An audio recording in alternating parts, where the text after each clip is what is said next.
Hello வணக்கம் and welcome to cricket Challengers Tamil channel. இந்த வீடியோவில் நம்ம அதை பற்றி பார்க்க போகிறோம் அப்படின்னா, இப்போ நம்மளுடைய ஆர்சிபி லேட்டஸ்டாக தான் பார்க்க போகிறோம். ஃபஸ்ட்டு நம்மளுடைய விராட் கோலியோட ஃபார்ம்.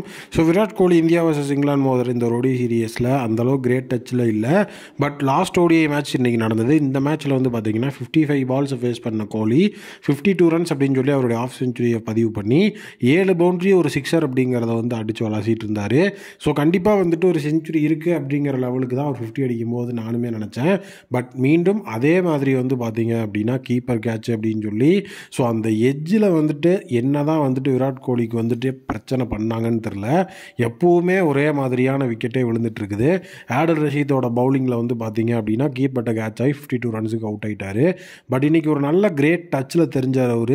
டோட்டலி அவருடைய அந்த ஒரு கவர் டிரைவ் எல்லாமே பார்த்தீங்கன்னா செம மாசாக இருந்தது.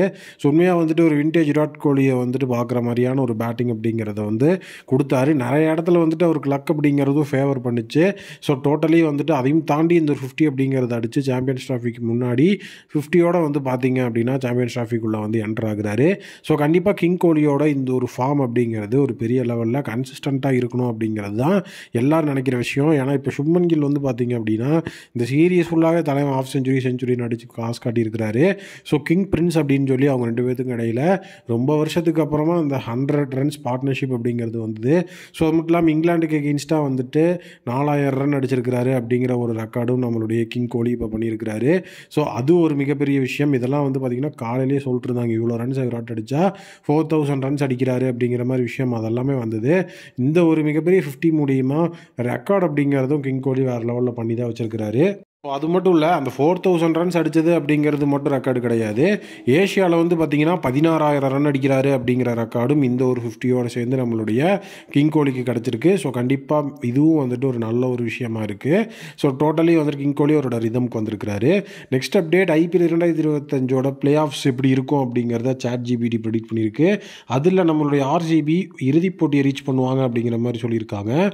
ஃபஸ்ட்டு பிளே ஆஃப்ஸுக்கு யார் யார் குவாலிஃபை ஆகிறா அப்படின்னா, டாப் 2ல் கேகேஆர் ஆர்சிபி, பாட்டம் 2ல் அதாவது 3rd and 4th பார்த்தீங்க அப்படின்னா எம்ஐ அண்ட் ஜிடி. 4 அணிகளாக KKR RCB MI GT qualify ஆகுறாங்க. குவாலிஃபையர் 1ல் கேகேஆர் ஆர்சிபி மோதி அதில் கேகேஆர் வின் பண்ணி டைரக்ட் ஃபைனல்ஸ் போகிறாங்க. அதுக்கப்புறம் பார்த்தீங்க அப்படின்னா குவாலிஃபையர் 2ல் பார்த்தீங்கன்னா ஆர்சிபி இருக்காங்க. எலிமினேட்டரில் எம்ஐ ஜிடியில் எம்ஐ வின் பண்ணி ஆர்சிபி வெர்சஸ் எம்ஐ பார்த்தீங்க அப்படின்னா அந்த இடத்துல குவாலிஃபையர் 2 மேட்சாக நடக்குது. அதில் ஆர்சிபி வின் பண்ணி மீண்டும் கேகேஆர் வெர்சஸ் ஆர்சிபி ஃபைனல் நடக்குது. இதில் வின்னர் யார் அப்படிங்கிற மாதிரிலாம் எதுவுமே அவங்க சொல்லலை. இந்த பிளே ஆஃப்ஸில் இந்த மாதிரி விஷயங்கள் நடக்கிறதுக்கு வாய்ப்பு இருக்குங்கிற மாதிரி தான் சொல்லியிருக்கிறாங்க. ஆல்ரெடி கேகேஆர் வெர்சஸ் ஆர்சிபி தான் பார்த்தீங்கன்னா ஐபிஎல் 2025 ஓப்பனிங் கேம்னு ஒரு விஷயம் போயிட்டுருக்கு. இப்போ ஃபைனலும் அதே மாதிரி வந்திருக்கு. இதை பற்றி நீங்கள் என்ன நினைக்கிறீங்கன்னு சொல்லுங்கள். நெக்ஸ்ட் அப்டேட், ஐபிஎல் 2025 ஆர்சிபி டீமோட புதிய கேப்டன் யார் அப்படிங்கிற டெசிஷன் நாளைக்கு அப்படி இல்லைனா February 15 ரிவீல் ஆகும். நாளைக்கு பார்த்தீங்க அப்படின்னா ஆர்சிபியோட மீட்டிங் இருக்குது. அதில் பார்த்தீங்கன்னா அவங்களுடைய புதிய கேப்டன் யார் அப்படிங்கிற விஷயத்தை டிசைட் பண்ண போகிறாங்க அப்படிங்கிற மாதிரி ஒரு அப்டேட் வந்திருக்கு. ரஜத் படிட்டர் அப்படி இல்லை அப்படின்னா விராட் கோலி, இவங்க 2 பேர்த்தில் யாராவது ஒருத்தர் தான் அந்த கேப்டனாக இருக்க போகிறாங்க. அந்த 2 பேர்த்தில் கேப்டன் ஆக போகிறவங்க யார் அப்படிங்கிறத டிசைட் பண்ணுறதுக்கு தான் நாளைக்கு பார்த்தீங்க அப்படின்னா ஒரு மீட்டிங் இருக்குது. அந்த மீட்டிங்கை முடிச்சுட்டு இம்மீடியட்டாக அது ஒரு மனசாக இவங்க தான் அப்படின்னு டிசைட் பண்ணாங்கன்னா இவர் தான் கேப்டன்னு நாளைக்கே கூட அவங்க அஃபிஷியல் அனௌன்ஸ் பண்ணலாம். இல்லை அப்படின்னா பார்த்தீங்கன்னா ஒரு 1 டே டைம் எடுத்துகிட்டு அதை பிளேயர்ஸ்கிட்டையும் கன்ஃபார்ம் பண்ணி அதுக்கப்புறம் பார்த்தீங்கன்னா அனௌன்ஸ் பண்ணுவாங்க அப்படிங்கிற மாதிரி சொல்லப்படுது. கண்டிப்பாக கேப்டனோட அப்டேட்டை சீக்கிரம் வெளியே விட்டுருவாங்க அப்படிங்கிற மாதிரி தெரியுது. உங்களுடைய ஒப்பீனியனில் ஆர்சிபியோட புதிய கேப்டனாக யார் நல்லாயிருக்கும் நீங்கள் நினைக்கிறீங்க அப்படிங்கிறத கமெண்ட்டில் சொல்லுங்கள். Thank you, take care and bye bye.